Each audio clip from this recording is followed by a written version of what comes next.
नमस्कार, मैं Vaibhav Kulshreshtha Prince civil services YouTube channel में आप सभी का स्वागत करता हूं। आज हम राजस्थान थ्रो डिस्ट्रिक्ट में एक नए जिले के बारे में जानेंगे जिसका नाम है सीकर। और रंगीलो राजस्थान में हम अभी भ्रमण कर रहे थे जयपुर संभाग को, और जयपुर संभाग के जयपुर, अलवर और झुंझुनू इन तीन जिलों को हमने घूम लिया था, उसके बारे में जाना था। और इस तरीके से आज चौथा जिला है सीकर, और सीकर के ऐतिहासिक पृष्ठभूमि, उसके ज्योग्राफिक यानी कि भौगोलिक विवरण के बारे में देखेंगे, और इसके साथ साथ यहाँ पर कौन कौन से मिनरल्स मिलते हैं, यहाँ की कला संस्कृति में क्या क्या खास विशेषताएं हैं, उसके बारे में जानेंगे। तो चलिए सबसे पहले हम ये देखते हैं कि जयपुर के नजदीक जो सीकर जिला है, सीकर के चारों तरफ कौन कौन से जिले आते हैं।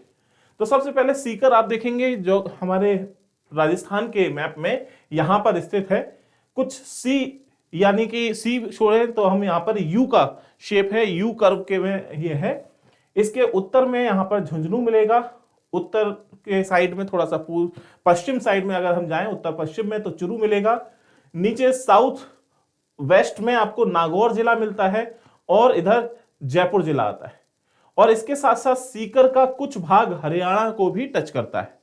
तो राजस्थान का जयपुर, नागौर, चुरू और झुंझुनू ये जिले यहां पर इसको टच करते हैं।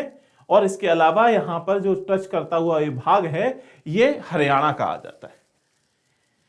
तो चलिए सीकर की और विशेषताओं को देखेंगे, और सबसे पहले आरंभ करेंगे इसके मैप यानी कि इसकी ज्योग्राफी से। तो ये है सीकर, राजस्थान में बिल्कुल सिर के बीच में जो मड़ी लगी होती है वो मड़ी जैसा ही सीकर है, और इसमें कई सारी तहसील हैं। तो चलिए इसके बारे में जानते हैं। सबसे पहले है इसकी लोकेशन, इसकी अक्षांशीय और देशांतर स्थिति क्या है। 27 डिग्री 21 मिनट से 28 डिग्री 12 मिनट ये उत्तरी अक्षांश पर अवस्थित है। वहीं अगर हम लॉन्गिट्यूड यानी कि देशांतर की बात करें तो 74.44 डिग्री से लेके 75.25 डिग्री ईस्ट लॉन्गिट्यूड यानी कि पूर्वी देशांतर पे ये स्थित है। तो इसके जो नियर बाई जिला है वो आप देख ही चुके हैं, झुंझुनू, चुरू, नागौर, जयपुर। इसके अलावा जो हरियाणा से टच होता है, हरियाणा का महेंद्रगढ़ जिला है जो यहां पर सीकर से टच होता है। तो इस तरीके से राजस्थान के 4 और 5वां जिला है महेंद्रगढ़ का, जिससे ये घिरा हुआ है। इसके बाद अगर हम बात करें जिला सीकर के एरिया की, तो इसका जो एरिया है वो है 7,742 किलोमीटर स्क्वायर, और यहां पर 9 तहसील अवस्थित है। 9 तहसील में सबसे पहले है रामगढ़ सेठान, दूसरा है फतेहपुर, लक्ष्मणगढ़, धोद, सीकर, दौतारामगढ़, श्री माधोपुर, खंडेला और नीम का थाना। तो ये कुल मिलाकर 9 तहसील हैं सीकर में। इसके बाद अगर हम ज्योग्राफी की बात करें, फिजिकल ज्योग्राफी की, तो इसको हम 3 भागों में बांट सकते हैं। इसका जो नॉर्थ वेस्टर्न पार्ट है, उत्तर पश्चिमी जो भाग है नॉर्थ वेस्टर्न, उसको हम डेजर्ट एरिया में रखते हैं, क्योंकि इधर साइड का जितना भी पश्चिमी भाग है राजस्थान का वो सभी भाग डेजर्ट वाले एरिया में आता है। उसके अलावा अगर हम यहां पर देखें इसका मध्य भाग, तो वहां पर कुछ हिलॉक्स हैं, छोटी छोटी पहाड़ियां हैं, और पहाड़ियों के साथ साथ रेगिस्तान का विस्तार भी है। तो semi desert area with some hillocks ये आ जाता है। और अगर हम नॉर्थ एरिया में देखें, नॉर्थ और नॉर्थ ईस्टर्न पोर्शन, अगर हम पूर्व दिशा में जाते हैं थोड़ा सा, तो वहां पे अनड्यूलेटिंग एंड हिली एरिया है। मींस कुछ अरावली पर्वतों के अवशेष वहां पर अवस्थित हैं। तो इस तरीके से फिजिकल ज्योग्राफी में हम इसको 3 भागों में बांट सकते हैं। और इसके अलावा ये जो जिला है इसको धोरोरी धरती भी कहा जाता है, क्योंकि यहां पर धोरों अर्थात सैंड ड्यून्स पाए जाते हैं, क्योंकि ये रेगिस्तान का ही भाग है। राजस्थान का जो मरुस्थल है, थार मरुस्थल, उसी का ये एक विस्तार है जो पूर्व दिशा में आता है। तो ये वेस्टलैंड या सैंड ड्यून्स या धोरोरी धरती भी कही जाती है। यहां पर अगर हम नदियों की बात करें तो कोई भी पेरिनियल रिवर यहां पर मौजूद नहीं है, सदा नीरा नदियां यहां पर उपस्थित नहीं है। ये सिर्फ मानसूनी नदी हैं, जब भी वर्षा होती है तब यहां पर उन नदियों में जल एकत्रित हो जाता है।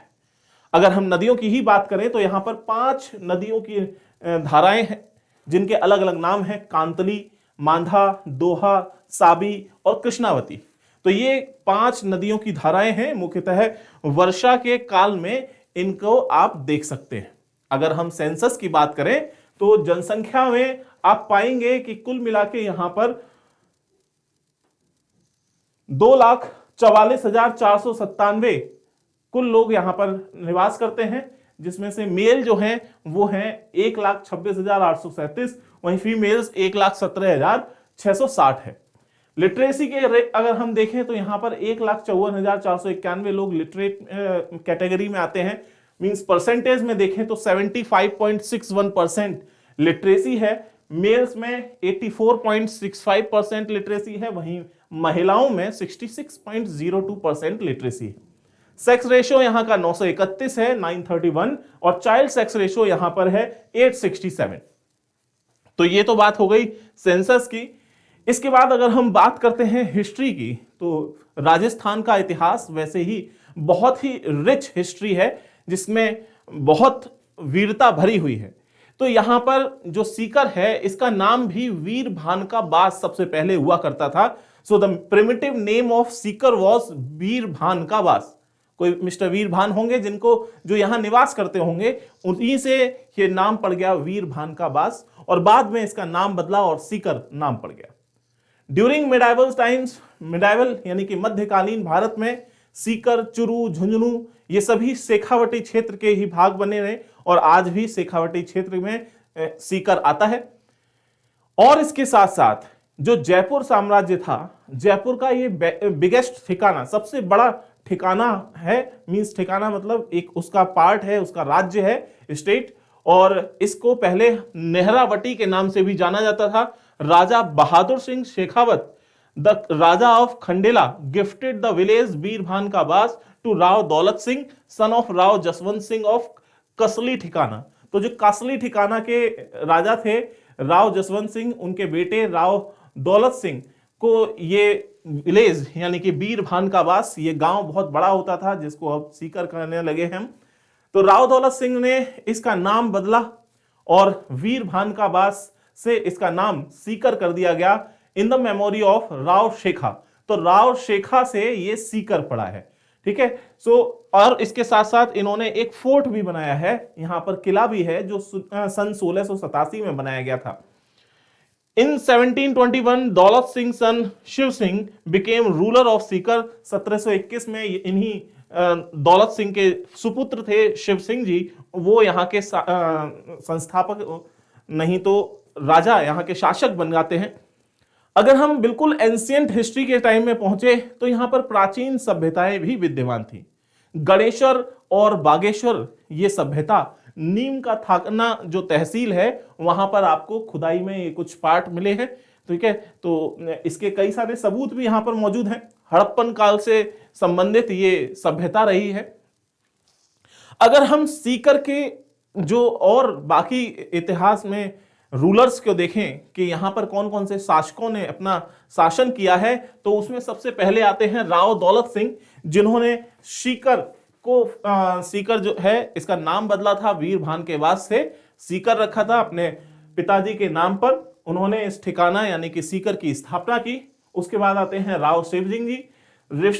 ये राव शिव सिंह जी दौलत सिंह जी के सुपुत्र थे। 1721 में इन्होंने फोर्ट कंप्लीट किया और फतेहपुर को कॉन्कर्ड किया, इस फतेहपुर को यहां पर मिलाया सीकर में। इसके बाद आपको राव सम्राट सिंह, नाहर सिंह, चांद सिंह, देवी सिंह ये सभी शासक भी आते हैं इसी दौर में। राव राजा लक्ष्मण सिंह, जिन्होंने लक्ष्मणगढ़ फोर्ट बनाया, वो भी यहां पर शासन करते हैं। राव राजा राम प्रताप सिंह, राजा भैरव सिंह, राजा सर माधव सिंह बहादुर, ये भी यहां पर आते हैं, शासन करते हैं। और सबसे लास्ट में 1922 से लेके 1967 तक रहते हैं राव राजा कल्याण सिंह। और कल्याण सिंह के नाम पे ही कई जगह आपको कल्याण सर्किल मिलेगा, कल्याण हॉस्पिटल मिलेगा। So he constructed the clock tower as well as the Kalyan hospital and college for the welfare of public. ठीक है, तो इस तरीके से ये वो लिस्ट है जिसमें मैंने सीकर के समस्त राजाओं के बारे में बताया है। इसके बाद अगर हम बात करें यहां पर राजा के टाइम में ही फ्रेस्को पेंटिंग्स की, तो सीकर को फ्रेस्को पेंटिंग्स के लिए जाना जाता है पूरे राजस्थान में। यहाँ पे आपको बहुत सुंदर कारीगरी के नमूने मिल जाएंगे फ्रेस्को पेंटिंग्स में। Fresco painting on the ancient havelis, बहुत सारी हवेली यहाँ पर विद्यमान है जिनकी छतों पे, दीवारों पे बहुत सुंदर पेंटिंग की गई है, जिसको फ्रेस्को पेंटिंग कहते हैं, और जिसमें राजा महाराजा देवता इन सभी के दृश्यों को दिखाया गया है। अगर हम हिस्टोरिकल पैलेस की बात करें, यहां पर कौन कौन सी जगह घूमने लायक है, तो सबसे पहले है नीम का थाना में स्थित गणेश्वर सभ्यता, जो हड़प्पा कालीन सभ्यता के समकालीन है। और गणेश्वर सभ्यता आपको नीम के थाने तहसील में मिलेगा, जहां से कुछ ये पार्ट मिले हैं, आप इसको देख सकते हो। ठीक है, तो यहां पर ये सारी चीजें विद्यमान है। इसके बाद दूसरा आता है हर्षनाथ टेम्पल, जो कि महादेव का मंदिर है, और कहा जाता है कि जीर्ण माता के भाई थे हर्ष जी, जिन्होंने यहाँ पर तपस्या करी थी। तो हर्षनाथ टेम्पल ये है, जिसको बाद में औरंगजेब ने विध्वंस कर दिया था, दोबारा से फिर कंस्ट्रक्ट किया है। तो हर्षनाथ की पहाड़ियों पर ही बना हुआ हर्षनाथ टेम्पल है। इसके बाद अगला आता है दरगाह हुजूर नजाम सरकार। यहां पर हजरत ख्वाजा हाजी मोहम्मद नाजमुद्दीन सुलेमानी चिश्ती, जो कि सिलसिला ए चिश्ती से संबंधित हैं, उनकी दरगाह बनी हुई है, और हिंदू और मुस्लिम दोनों के लिए एक पवित्र पूजनीय स्थल भी है। इसके बाद अगला है लक्ष्मणगढ़ फोर्ट। तो लक्ष्मणगढ़ एक तहसील है सीकर की, जिसमें ये फोर्ट बनाया गया है राव लक्ष्मण सिंह जी के द्वारा, और ये फोर्ट बना था 1862 में, लक्ष्मण सिंह जी के द्वारा बनवाया गया था। इसके बाद आता है हवेलीज ऑफ लक्ष्मणगढ़। तो वहां पर कई सारी हवेली हैं लक्ष्मणगढ़ में, जो वहां के सेठ लोगों ने बनवाई है। तो इसमें बहुत सारी आपको हवेली मिल जाएगी, जैसे कि सावंत राम चोखानी हवेली, बंसीधर राठी हवेली, सांगानेरिया हवेली, मिर्जा मल क्याला हवेली, चार चौक हवेली। तो इस तरीके से बहुत सारी हवेली यहाँ पर विद्यमान है, और उनके दीवारों पे बहुत सुंदर सुंदर पेंटिंग्स हैं, जिसको फ्रेस्को पेंटिंग्स कहते हैं। इसके अलावा यहाँ पर हवेली के साथ साथ बावड़ी भी हैं। तो फतेहपुर में आपको कई सारी बावड़ी भी मिलेंगी और सुंदर हवेलियां भी मिलेंगी। खास तौर से सीकर को यहाँ की हवेली के लिए जाना जाता है। अब हिस्टोरिकल प्लेसेस के बाद अगर हम यहाँ के आर्ट एंड कल्चर की बात करें, तो कौन कौन से फेयर्स यहाँ पे मेले लगते हैं, त्योहार मनाए जाते हैं, और त्योहारों पे ही अक्सर ये मेले भी लगते हैं। तो सबसे पहले आप पाएंगे कि गणगौर एक महोत्सव मनाया जाता है। ये गणगौर है जिसमें भगवान शिव और पार्वती जी का विवाह कराया जाता है, और this is the one of the most colourful and important festival of Rajasthan. ये बेसिकली मार्च और अप्रैल के महीने में इसको मनाया जाता है गणगौर। गणगौर के बाद फिर आता है तीज। ये अगस्त के महीने में होती है, जिसमें भगवान शिव की आराधना की जाती है, और ये त्योहार मनाया जाता है, और यहाँ पर मेला लगता है। इसके बाद यहाँ पर खाटू श्याम जी भी अवस्थित है। ये खाटू श्याम जी महाभारत काल में जो भीम थे, पांडवों के से एक जो भीम, उन भीम के ये नाती थे, और उनको भगवान श्री कृष्ण का और इसके साथ साथ दुर्गा माँ का आशीर्वाद था, और उनको वो अपनी समस्त शक्तियों के साथ कहते हैं कि यहाँ पर विद्यमान है, और उनके उत्सव पे यहाँ पर मेला लगता है। फरवरी और मार्च में ये मेला लगता है, ये खाटू श्याम जी का मेला है। इसके बाद अगला है जीर्ण माता फेयर। तो पहले आपने देखा था हर्षनाथ मंदिर, हर्षनाथ महादेव का जो मंदिर है, जिसमें कहते हैं कि जीर्ण माता, जिन्होंने यहाँ पर तपस्या करी माता की, और इनके जो भाई थे वो हर्ष ने दूसरी पहाड़ी पर बैठ के महादेव की तपस्या करी। तो इस तरीके से ये जीर्ण माता मंदिर है यहाँ पर, और जीर्ण माता विलेज में अवस्थित है, सीकर में ही। यहाँ पर भी मेला लगता है।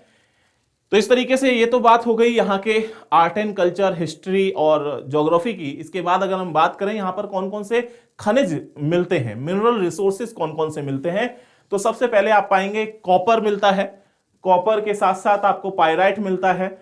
इसके साथ beryllium, feldspar, soap stone, fluorspar, iron और लौह अयस्क भी मिलते हैं, कैल्साइट, और इसके साथ साथ चूने का पत्थर लाइमस्टोन, और इसके साथ साथ संगमरमर, मार्बल और ग्रेनाइट। ये सभी मिनरल्स यहां पर से खदान से निकाले जाते हैं, खनन किया जाता है। तो इस प्रकार से आज हम लोगों ने सीकर जिले को घूमा है और सीकर जिले के बारे में जाना है। आशा करता हूं कि आज का ये विषय और ये वीडियो आपको बहुत ही पसंद आया होगा। जल्द ही मिलते हैं एक नए शहर के साथ और घूमेंगे हम राजस्थान को, रंगीलो राजस्थान की इस सीरीज में। Please like, share and subscribe Prince civil services YouTube channel and also my video. So thank you. I am Vaibhav Kulshrestha. Goodbye.